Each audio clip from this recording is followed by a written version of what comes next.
Assalamualaikum warahmatullahi wabarakatuh. Perkenalkan, nama saya Nur Amalia dari Prodi Pendidikan Sejarah Fakultas Keguruan dan Ilmu Pendidikan. Tujuan saya membuat video ini yaitu untuk memenuhi ujian tengah semester, yaitu mata kuliah Sejarah Asia Selatan yang diampu Bapak Nurdiansa MPD. Nomor 1 itu jelaskan bagaimana pentingnya sejarah Asia Selatan sebagai sarana untuk memahami sejarah Indonesia dengan mengemukakan bukti serta penalaran. Nah, yang mana kita ketahui Asia Selatan ini berbatasan langsung dengan Asia Tenggara, salah satunya adalah Indonesia.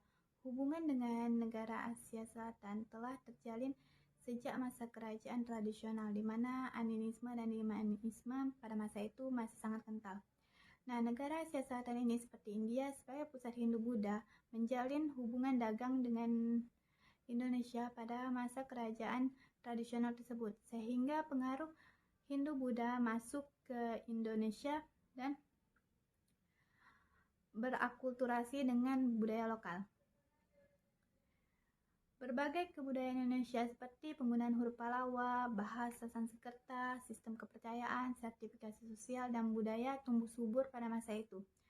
Hal ini juga menunjukkan betapa pentingnya memahami sejarah Asia Selatan sebagai refleksi sejarah Indonesia yang berabad-abad lalu berjaya di tengah kerajaan tradisional tersebut. Selain itu, hubungan dagang Indonesia dan negara-negara di Asia Selatan juga dapat dilihat melalui ekspor-impor komoditi seperti karet, minyak, hingga rempah-rempah yang dilakukan oleh negara India, Pakistan, dan Sri Lanka. Selain itu, pada masa kerajaan tradisional tersebut juga hubungan Asia Selatan dengan Indonesia juga terjadi pasca kemerdekaan. Hal ini dapat kita lihat dari sektor budaya, seperti Afghanistan yang sama-sama negara mayoritas Muslim yang pada masa itu telah menjalin hubungan selama 62 tahun dengan Indonesia. Hubungan tersebut berfokus pada pembangunan, perdamaian, dan rekonsiliasi serta peningkatan kapasitas pelayanan masyarakat. Salah satu contohnya yaitu melalui rencana pembangunan Islamic Center di Kabul yang ditunjukkan untuk Religious Health and Education Center. Nah, hubungan diplomatik juga terjadi antara Indonesia dan negara Nepal sejak tahun 1960 dengan berfokus pada kerjasama dalam aspek budaya dan pendidikan. Yaitu salah satu contohnya diwujudkan dengan sister city antara Bali Kathmandu yang memiliki kemiripan budaya Torsik Inters. Sedangkan dalam aspek pendidikan, keduanya menawarkan kerjasama beasiswa pertukaran pelajar antar negara. Sementara itu, hubungan Indonesia dengan Bhutan baru dibentuk pada tahun 2011 yang rencananya berfokus pada kooperasi dan kerjasama bilateral dalam jangka waktu yang panjang. Terakhir itu, hubungan Indonesia dan Maladewa, yaitu yang menekankan pada kooperasi dalam sektor pariwisata, perikanan, dan kelautan dan perdagangan. Soal yang kedua itu, jelaskan apa yang menarik dari peradaban lembah Sungai Indus lalu identifikasi dengan tinjauan baik dari aspek sosial, ekonomi, dan agamanya. Nah, yang pertama itu dari aspek sosial, yang mana dari segi sosial ini peninggalan peradaban lembah Sungai Indus yang berupa letak tata kota yang teratur di situs Mohenjo-daro sampai dengan Garurat dan Harappa menuju adanya dua jenis pemukiman, yaitu pemukiman kota yang dihuni oleh raja dan bangsawan serta pemukiman administratif untuk rakyat biasa. Nah, dengan adanya sistem kasta yang dibuat oleh bangsa Arya yang merupakan pencetus kebudayaan agama Hindu. Nah, yang mana sistem kasta inilah yang digunakan kepada mereka, yaitu yang pertama, kasta Brahmana bagi kaum Brahmana atau pendeta, sedangkan kasta Ksatria bagi kerajaan dan bangsawan, kasta Waisya bagi para pedagang atau pengusaha, dan yang terakhir itu kasta Sudra bagi kaum bawahan. Sedangkan dari sistem ekonomi, masyarakat lembah Sungai Indus pada umumnya memiliki mata pencarian sebagai petani dengan hasil berupa gandum, kacang polong, wijen, dan kurma sebagai komoditas utamanya. Pertanian saat itu didukung oleh sistem irigasi yang maju yang meniru model pertanian yang berkembang di Mesopotamia. Selain sebagai irigasi, masyarakat juga memanfaatkan sungai sebagai sumber kehidupan dan jalur transportasi mereka. Masyarakat peradaban lembah sungai Indus ada juga yang memiliki mata pencarian sebagai pedagang. Hal ini dapat dibuktikan dengan adanya materai tanah liat yang mirip dengan materai di Mesopotamia. Sedangkan dari sistem agamanya, sistem kepercayaan bersifat politeisme, yaitu mempercayai dewa seperti dewa bertanduk besar, dewa kesuburan dan kemakmuran.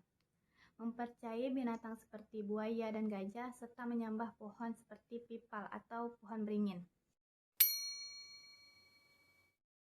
Soal yang ketiga itu jelaskan perbandingan proses islamisasi di India dengan Nusantara serta pengaruhnya pada masyarakat. Nah, di sini saya akan menjelaskan pertama itu proses islamisasi di India, yang mana penyebaran agama Islam masuk ke India itu pada abad ke-7 melalui beberapa cara, yaitu baik dari perdagangan, pendidikan kerajaan, melalui para dai yang menyampaikan Islam dengan cara berdakwah kepada masyarakat di India tersebut. Nah, oleh karena itu, masyarakat Islam dalam perkembangan Islam di India saat ini dapat terbagi menjadi dua, yaitu yang mereka adalah keturunan asing yang datang ke India dengan membawa agama Islam serta penduduk asli yang berpindah memeluk agama Islam secara bertahap. Nah, melalui berbagai cara dakwah ini juga masuknya agama Islam ke benua India terjadi dalam 3 gelombang. Yang pertama itu pada abad ke-8, yaitu datangnya orang Arab ke India, lalu orang Turki pada abad ke-12 dan orang Afghanistan masuk ke India pada abad ke-16. Nah, yang kedua itu adapun proses islamisasi di Indonesia dilakukan dengan cara berbagai bentuk juga, antara lain yaitu baik melalui perdagangan, pendidikan, dan dakwah. Nah, yang utama itu para pedagang dari Arab, Persia, dan Gujarat memegang peran penting sebab di samping berdagang mereka juga menyebarkan agama Islam. Kemudian mereka mendirikan perkampungan sendiri, perkampungan pedagang muslim di negeri asing, yaitu yang disebut dengan Pakojan. Nah, pengaruhnya di kedua negara ini sangat besar dari proses islamisasi yang dapat kita ketahui bagi masyarakat India ataupun Nusantara dapat menerima dengan baik bagaimana masuknya Islam tersebut, sampai akhirnya Islam tersebut menyebar ke seluruh wilayah baik di India maupun di Nusantara. Soal nomor 4 itu coba saudara jelaskan bagaimana pengaruh Islam masa kerajaan Delhi serta kemukakan hasil budaya dari peradaban di masa itu. Nah, seperti yang telah saya sebutkan sebelumnya, pengaruh Islam itu hampir di seluruh dunia sangatlah kuat dan salah satunya pada masa kerajaan Delhi, di mana pada awal berdirinya kerajaan tersebut, para penguasa muslim mulai menjadikan orang-orang Turki nomaden yang tidak beragama Islam sebagai budak militer yang disebut mamluk. Nah, mamluk di sini artinya yaitu budak. Nah, dalam perkembangannya, para mamluk yang telah menjadi muslim banyak yang bangkit menjadi pengusaha. Dan kemudian mereka menaklukkan sebagian besar dunia muslim, seperti di Mesir serta Afghanistan, sebelum akhirnya mulai merambah di India. Nah, di mana pada awal abad ke-11, Mahmud Ghazni menjadi salah satu penguasa Mamluk yang berhasil memperluas kekuasaan Islam hingga ke Punjab Barat. Nah, upaya penaklukan itu terus berlanjut hingga pada akhirnya muncullah kerajaan Islam yaitu Kerajaan Delhi. Nah, di Kerajaan Delhi ini terdapat sintesis peradaban India dengan peradaban Islam dan integrasi lebih lanjut dari subbenua India dengan sistem dunia yang sedang tumbuh dan jaringan internasional yang lebih luas.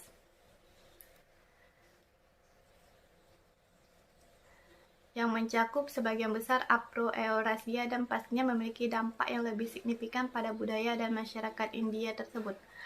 Nah, waktu pemerintahan mereka termasuk bentuk-bentuk paling awal dari arsitektur Indo-Islam, tingkat pertumbuhan yang meningkat dalam populasi dan ekonomi India, muncullah bahasa Hindi-Urdu, di mana Kesultanan Delhi juga bertanggung jawab untuk memukul mundur invasi kerajaan Mongol yang berpotensi menghancurkan India pada abad ke-13 dan 14. Namun, Kesultanan Delhi juga menyebabkan kerusakan skala besar dan penodaan kuil di anak benua India. Nah, pada tahun 1526 kesultanan ditaklukkan dan digantikan oleh kekaisaran Mughal, di mana hasil budaya peradaban pada masa itu yaitu seni dan arsitektur. Contohnya Masjid Quwat Al-Islam, yaitu merupakan masjid pertama di India. Konon berupa bagian masjid ini dibangun dari material candi-candi Hindu. Yang kedua itu Qutub Minar. Nah, Qutub Minar ini adalah menara setinggi 72,5 meter berlapis batu merah dan marmer. Selain itu ada juga berupa benteng Tughluq Habat, Masjid Adaiddin Kejunfra, dan makam para Sultan Delhi. Yang kelima itu jelaskan dampak kolonialisme Inggris terhadap masyarakat India dengan melihat pola kolonialisme Belanda di Indonesia. Dampak kolonialisme Inggris di India lebih kurang sama halnya dengan kolonialisme Belanda yang terjadi di Indonesia. Nah, yang mana kolonialisme ini pada umumnya banyak membawa dampak, baik itu dampak positif maupun dampak negatifnya. Sama halnya dengan kolonialisme Inggris di India juga banyak memberikan dampak negatif maupun positifnya. Nah, baik itu dari bidang sistem pemerintahan, ekonomi, dan sosial budayanya. Nah, dalam bidang pemerintahan, kolonialisme Inggris ini memberikan dampak berupa sistem atau pemahaman yang dipakai oleh India, yaitu sistem parlementer, di mana pada awalnya Inggris juga merupakan negara pertama yang menganut sistem parlementer ini, sehingga lambat laun juga memberikan dampak terhadap negara India itu sendiri. Nah, yang kedua itu dalam bidang pendidikan. Banyak sekali orang-orang India yang disekolahkan di Eropa dengan tujuan agar sekolah mereka tamat, maka mereka dan kembali ke India dengan membawa pemahaman-pemahaman dari Eropa tersebut. Nah, yang ketiga itu dalam bidang ekonomi. Jelas bahwa mempunyai banyak sumber daya alam dan sumber daya manusianya yang sangat besar, sehingga jelas tersebut menguntungkan bagi Inggris, namun eksploitasi tersebut membawa kesengsaraan dan penderitaan bagi penduduk India itu sendiri. Dalam bidang sosial budayanya, Inggris berupaya untuk menjadikan orang-orang India beradaban barat. Selain itu juga bahasa Inggris dijadikan sebagai bahasa resmi kedua, meskipun kolonialisme Inggris tersebut banyak meninggalkan dampak negatif, namun ada juga memberikan dampak positifnya, contohnya seperti warisan infrastruktur dan peninggalan-peninggalan yang berupa bangunan di bidang pemerintahan, pendidikan, dan lain sebagainya, dengan tujuan agar dapat dimanfaatkan oleh rakyat India itu sendiri. Soal yang keenam itu, coba saudara deskripsikan bagaimana faktor pendorong konflik hegemoni antara nasionalis Muslim dan nasionalis Hindu di India. Nah, yang mana faktor pendorong konflik ini terjadi itu dikarenakan umat Hindu dan umat Muslim menggunakan titik rujuk yang berbeda ketika menggunakan sejarah untuk mengartikulasikan tujuan sosial, politik, dan membangun identitas modern mereka. Nah, yang mana ketika itu Pakistan didirikan untuk mewadahi umat Islam dalam rangka kemerdekaan India. Jutaan Muslim bermigrasi, dan sejak saat itu mereka yang tetap bertahan di India diperlakukan berbeda oleh orang-orang Hindu. Nah, dengan adanya benih ketidakpercayaan dan kecurigaan diperkuat oleh fakta bahwa kaum Muslim memiliki sistem masyarakat yang tidak dapat disesuaikan dengan sistem kasta umat Hindu. Dengan cara ini, kedua kelompok agama walaupun hidup berdampingan akan tetapi dengan persepsi berbeda. Sekian dari pemaparan materi saya kali ini. Lebih dan kurang saya mohon maaf. Saya akhiri. Assalamualaikum warahmatullahi wabarakatuh.